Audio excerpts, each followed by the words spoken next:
ओम नारायण नारायण नारायण नारायण। सब मित्रों को राम राम। दोस्तों, भीड़ फिल्म के ऊपर बॉलीवुड का ये पूरा का पूरा इकोसिस्टम किस प्रकार से बिल्कुल चिड़ी चुप है। आप देखिए, बिल्कुल कैसे शांत बैठा हुआ है। आप देखिए, भीड़ का अनाउंसमेंट वीडियो यूट्यूब पर रिलीज होकर करीब 7 दिन होने को आ गए हैं। उसके बाद उसका टीजर भी रिलीज किया गया और ट्रेलर तो तू झूठी में मक्कार के साथ में मैंने थिएटर में देखा था। तू झूठी में मक्कार का जब मैंने रिव्यू किया था तो उस रिव्यू में मैंने उसका उल्लेख भी किया हुआ है। और यूट्यूब पर आज दोपहर को, अभी जब मैं वीडियो शूट कर रहा हूँ उससे 10 घंटे पहले भीड़ के ट्रेलर को यूट्यूब पर भी रिलीज किया गया। पर अभी तक भी बॉलीवुड का ये जो पूरा का पूरा इकोसिस्टम है वो बिल्कुल शांत है। फिल्म के बारे में कोई चर्चा ही नहीं कर रहा। मतलब बॉलीवुड कितना धूर्त है। आप देखिए, धूर्त मतलब कपटी, धोखेबाज, चालबाज या कुटिल स्वभाव का, कनिंग। मतलब मेरा ऐसा अनुमान है, जो मैंने देखा है उसके आधार पर मैं ये बता रहा हूँ। मैं किसी पर कोई आरोप नहीं लगा रहा, पर मुझे ऐसा लगता है कि भाई बॉलीवुड का ये जो पूरा का पूरा इकोसिस्टम है वो कितना धूर्त है। आप देखिए, अनुभव सिन्हा की जब मुल्क, आर्टिकल 15 जैसी वामपंथी एजेंडा वाली जब फिल्में आई थी, तब उस समय आप देखिए बॉलीवुड का पूरा ये इकोसिस्टम कैसे उन फिल्मों को सेलिब्रेट कर रहा था। अनुभव सिन्हा को पूरा अपने सर पर बिठाया हुआ था, कैसे जोर शोर से उन फिल्मों को प्रमोट कर रहा था। हालांकि उस समय मुल्क का, आप अभी भी मेरा रिव्यू उठाकर देख लीजिए, किस प्रकार से फैक्ट्स को तोड़ मरोड़ कर उसमें प्रेजेंट किया है। और भी जो दूसरी फिल्म थी, तो रियल घटना कुछ और है, फिल्म में कुछ और ही वो अपने एजेंडा के आधार पर वो दिखा रहे हैं। कितने लोगों ने, वो उस समय भी आलोचना हो रही थी, ऐसी बात नहीं है। पर उस समय बॉलीवुड इतना अपने अहंकार में था कि वो लोगों का, मतलब लोगों की आलोचना वगैरह इन बातें कोई कौन कौन ध्यान देगा। ये ग्राहक या कस्टमर, वो अपने दर्शकों को थोड़ी ना उन्होंने कभी महत्व दिया है। बॉलीवुड का सबसे मुख्य एजेंडा तो उनका प्रोपेगेंडा रहा है। उनकी जो भी एजेंडा बेस्ड फिल्में हैं उनको बनाना, ये उनका मुख्य उद्देश्य रहा है। तो उस समय भी आलोचना हो रही थी, पर फिर भी बॉलीवुड का ये पूरा इकोसिस्टम इतने ज़्यादा अहंकार में था कि वो लोगों के उन उन आलोचनाओं पर वो बिल्कुल भी ध्यान नहीं दे रहा था और सेलिब्रेट कर रहा था ऐसी फिल्मों को। पर पिछले 2 वर्षों में जब बॉलीवुड ने देखा कि भाई अब लोग तो सच में आलोचना कर रहे हैं, क्रिटिसाइज कर रहे हैं और उसका फर्क भी पड़ रहा है, तो अब बॉलीवुड बदला नहीं। बॉलीवुड ने ये नहीं सोचा कि चलो यार लोग जो कह रहे हैं वैसा कुछ कंटेंट हम बनाकर दिखाएंगे। नहीं नहीं नहीं नहीं नहीं, वो नहीं करेगा बॉलीवुड। अभी भी वो अपने वो प्रिय वामपंथी फिल्म मेकर्स को वो फंड कर रहा है, पर उनकी फिल्मों को बिल्कुल चुपचाप से वो रिलीज कर रहा है, बिल्कुल चुपचाप से। अब अनुभव सिन्हा की ही पिछले वर्ष की अनेक का उदाहरण ले लीजिए। उनकी पिछली फिल्मों की तरह अनेक को उतना इस इकोसिस्टम ने प्रमोट नहीं किया, शांति से चुपचाप से वो रिलीज की गई थी। हालांकि फिर भी थोड़ी बहुत तो उस समय चलो कम से कम अनेक के बारे में चर्चा हुई थी, पर अभी भीड़ के समय तो पूरा साइलेंट, चिड़ी चुप, बिल्कुल ऐसे चुपचाप बैठा हुआ है सारा इकोसिस्टम। हालांकि ऐसी बात नहीं कि भीड़ कोई बी ग्रेड टाइप फिल्म है, नहीं, बिल्कुल अच्छी खासी प्रोडक्शन वैल्यू के साथ में बनी हुई फिल्म लग रही है। टेक्निकली काफी एक्सट्रीमली वेल मेड फिल्म लग रही है ट्रेलर से, पर फिर भी सब शांत है, क्योंकि अब बॉलीवुड को पता चल रहा है कि उनकी ये प्रोपेगेंडा वाली फिल्मों के कारण दर्शक कैसे इनसे दूर जा रहे हैं।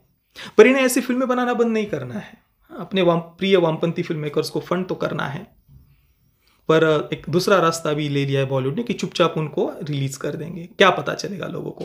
और फिर बाद में 2-4-6 महीने के बाद में, साल भर के बाद में, या कुछ समय के बाद में, फिर इन्हीं फिल्मों को ये बॉलीवुड का जो इकोसिस्टम है वो टाइमलेस क्लासिक बना देगा।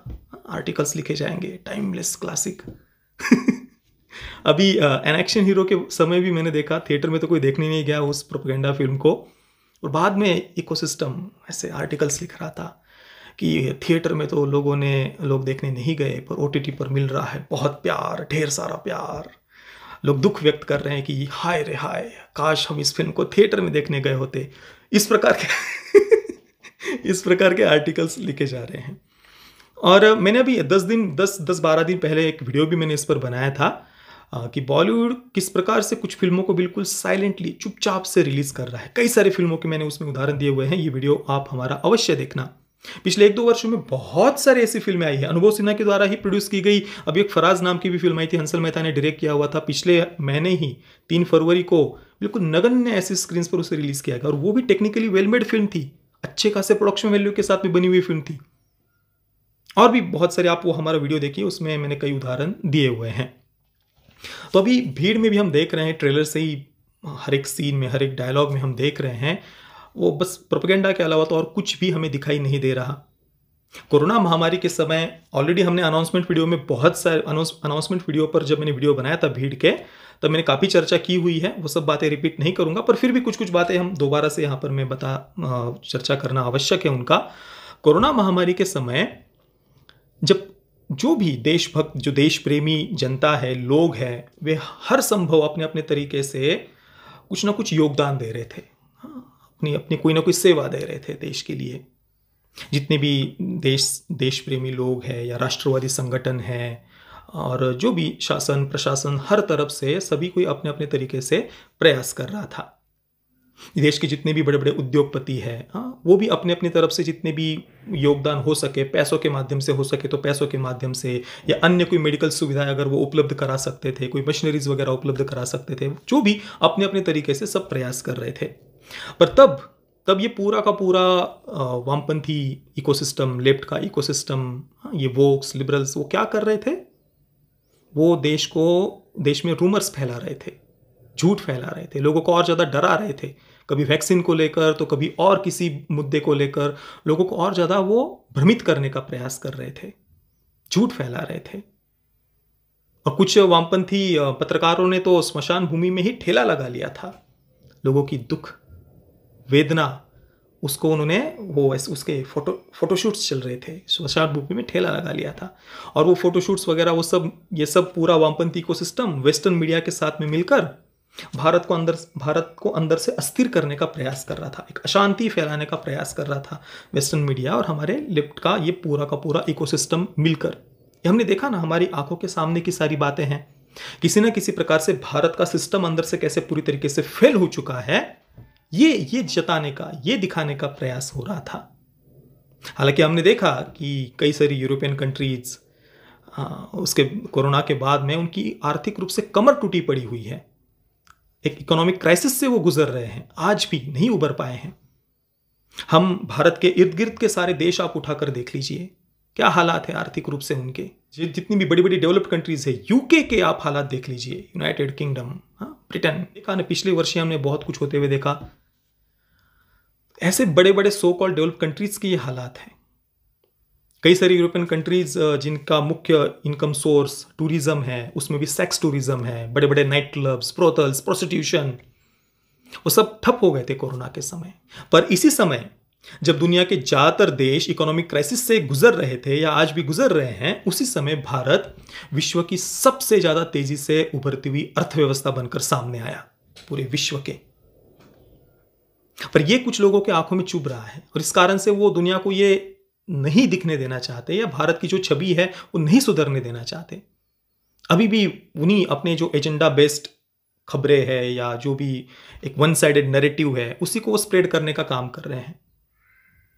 और इसमें तबलीगी जमात, उस समय उस पर क्या क्या आरोप लगे थे, कई सारे वीडियोस हमने देखे थे, क्या क्या उस समय हुआ था, पुलिस पर फायरिंग हो या पत्थरबाजी हो, जो नर्सेस आदि कुछ चेक करने के लिए कहीं पर जाती थी तो उन पर पत्थरबाजी वगैरह होते हुए कई सारे वीडियोस हमने देखे। उस समय क्या क्या नहीं हुआ। तो जो आरोप लगे थे या जो वीडियोस हमने देखे, उन सबको भी अभी हम देख रहे हैं, ट्रेलर के माध्यम से लग रहा है कि उसको भी व्हाइट वॉश करने का काम अभी बॉलीवुड करेगा और ज़्यादा समाज में खाई पैदा करने का काम इसके माध्यम से किया जा रहा है, हमें लग रहा है। और वामपंथी विचारधारा ही एक अनार्की, केओस, अराजकता, इस पर ही फलती फूलती है। उनकी कोई भी फिल्में आप उठाकर देख लीजिए, पूरे विश्व के जितने भी लेफ्टिस्ट वामपंथी फिल्म मेकर्स हैं, उनकी सारी फिल्में इसी पर बेस्ड होती है। अनार्की, केओस, अराजकता, समाज को और ज़्यादा बांटना और ज़्यादा अशांति उत्पन्न करना लोगों के मन में, और समाज का जो गरीब और पिछड़ा वर्ग है उनके हाथ में हथियार देकर उनको सड़कों पर लेकर के आना, विद्रोह करने के लिए, सो कॉल्ड क्रांति के लिए। ये इसी पर वामपंथी विचारधारा बेस्ड है, ये कोई कपोल कल्पित बातें नहीं है। और प्रवासी कामगार के विस्थापन के बारे में भी हमने भीड़ के अनाउंसमेंट वीडियो में चर्चा की थी। प्रवासी कामगारों के विस्थापन की सबसे बड़ी समस्या अगर हमने कहीं पर देखी तो वो दिल्ली में देखी। देश में इतने बड़े बड़े राज्य है, पर दिल्ली क्षेत्रफल के अनुसार एक छोटा केंद्र शासित प्रदेश, पर उसमें भी हमने हजारों हजारों प्रवासी कामगारों को रातों रात सड़कों पर आते हुए देखा। और आरोप लगाए गए थे दिल्ली सरकार पर, केजरीवाल सरकार पर, जो प्रवासी कामगार थे उनके द्वारा ही। उस पर बाद में यूपी सरकार ने स्टेटमेंट भी जारी किया था। आरोप लगाए गए थे केजरीवाल सरकार पर कि रूमर्स फैलाए गए थे कि दिल्ली यूपी बॉर्डर पर बसें खड़ी है आपको अपने गंतव्य स्थान तक ले जाने के लिए, और उनके इलेक्ट्रिसिटी और वाटर सप्लाई को कट कर दिया गया था। और फिर हजारों लोग सड़कों पर जब आ गए, तब उसके बाद में फिर ट्विटर पर अनाउंस किया गया कि केजरीवाल जी ने प्रार्थना की है कि कोई मत जाना, सब यहाँ पर व्यवस्था की जाएगी। हालांकि पहले तो इलेक्ट्रिसिटी, वाटर सप्लाई नहीं, कोई दूध या मूलभूत जो आवश्यकता की वस्तुएं हैं वो नहीं उन तक पहुंचाई जा रही थी। रूमर्स फैलाए गए थे कि बसें खड़ी है यूपी बॉर्डर पर। फिर हमने देखा योगी जी ने रात भर जगकर फिर 1000 से ज़्यादा बसें वहाँ पर लगाकर जो भी लोग आए थे उनको उनके गंतव्य स्थान तक पहुँचाया गया। रातों रात जितने भी ट्रांसपोर्ट मिनिस्ट्री से जुड़े हुए जितने लोग हैं, मंत्री हैं, शासन के जो लोग हैं, उन सबको वहाँ पर रातों रात बुलाकर ये सारी व्यवस्था योगी जी के द्वारा, उत्तर प्रदेश सरकार के द्वारा की गई थी। और केजरीवाल की सरकार तो वामपंथियों की सबसे ज़्यादा प्रिय है। और सबसे बड़ा क्राइसिस भी, प्रवासी कामगारों का सबसे बड़ी त्रासदी भी हमने दिल्ली में ही देखी। और उस त्रासदी को तो कुछ लोगों ने मैन्युफैक्चर्ड क्राइसिस भी कहा। क्यों ये इलेक्ट्रिसिटी वाटर सप्लाई कट करना, क्यों, इसके पीछे क्या कारण था? क्या कुछ वेस्टर्न मीडिया को या कुछ बाहरी कुछ देश विरोधी ताकतों को ये दिखाना था कि देखो सिस्टम फेल हो चुका है अंदर से? और फिर उन फोटोग्राफ्स को लेकर के वेस्टर्न मीडिया पूर्ण रूप से भारत को और ज्यादा बदनाम करने का काम कर रहा था। किस उद्देश्य से ये किया गया था? क्या उद्देश्य था इसके पीछे का? क्योंकि हमने तो देखा कोरोना महामारी के बाद से पूरा ही लेफ्ट का इकोसिस्टम कुछ ना कुछ रूमर्स फैलाने में या कुछ ना कुछ भारत की छवि खराब करने में या सिस्टम कैसे फेल है ये दिखाने में ही लगा हुआ था। और दूसरी तरफ भारत ना केवल इस कोरोना महामारी के समय भी विश्व की सबसे उभरती हुई अर्थव्यवस्था बनकर सामने आया, उल्टा भारत ने 101 से ज्यादा देशों को 24 करोड़ के करीब वैक्सीन पहुंचाई। 101 से ज्यादा देशों को, मतलब हम तो उभरती हुई अर्थव्यवस्था बनकर सामने आई ही, साथ में ही हमने विश्व के 101 से ज्यादा देशों की सेवा भी की। उनकी जो भी मूलभूत आवश्यकताओं की वस्तुएं थी वो उन तक पहुंचाई। ये किया भारत ने। पर लेफ्टिस्ट तो भारत की और छवि बिगाड़ने पर ही लगे हुए हैं। और ये हमने अभी कोरोना महामारी के समय ही नहीं, उससे पहले भी आप देख लीजिए, सीए विरोध के नाम पर जब देश को जलाया जा रहा था, तब भी बॉलीवुड का ये लेफ्ट का इकोसिस्टम हो या बॉलीवुड वाले भी ज्यादातर उस समय क्या कर रहे थे? और ज्यादा लोगों को भ्रमित करने का काम कर रहे थे। अनुभव सिन्हा, अनुराग कश्यप, इनको तो लेफ्ट की विचारधारा के है ही, उनको छोड़ दीजिए।